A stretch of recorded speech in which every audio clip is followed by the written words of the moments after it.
At 10 o'clock, we got Idaho, who went 10-4 last year, traveling to Washington State, who went 8-5. Washington State favored by 13.5 points on the CW.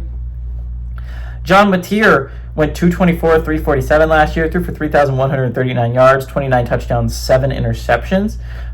Also led his team on the ground, 178 carries for 826 yards and 15 touchdowns. And Kyle Williams had 70 catches for 1,198 yards and 14 touchdowns. They didn't return any of those players, by the way. Well, any of them, there's 2. But Washington State's such a weird team to me, because until the Pac-12 gets back together and you bring in the teams from the Mountain West, which should happen in a couple years, I don't know what to think of Washington State and Oregon State, because every other team outside of UConn, which is the other massive question mark, I don't think is going to make the college football playoffs, but they have a path to the college football playoffs, right?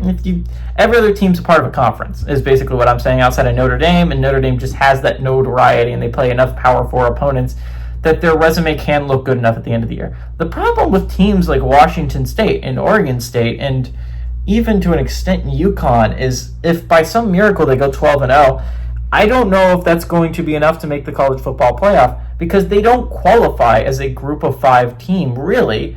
At least I don't think they do, because technically Washington State and Oregon State are the only 2 teams in their conference, and they don't have a conference championship game in conference week, and champ week. So if you're looking at it from that regard, I don't see how Washington State can qualify as that group of 5 rep, right? Because you have to take 5 conference champions.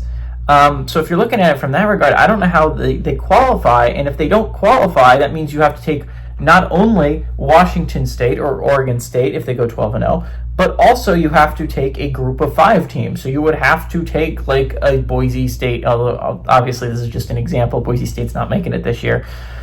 So like you're putting in 2 teams to the college football playoff that I think ideally for the voters aren't in the college football playoff. And they have, but like for a group of 5 team is they have to put them in. They're required to put them in, so they put them in.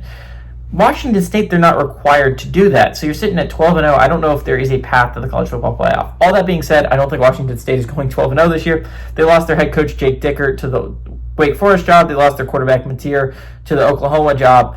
And so you're looking at it, I think Washington State could be in a rough year, which is rough considering that they were on the cusp last year of having a really special season before they all fell apart down the stretch. I like the Cougs here. I think they are better than Idaho. I think 13.5 points is a little bit disrespectful. I like the Cougars to win, and I like them to cover at home, in my personal opinion.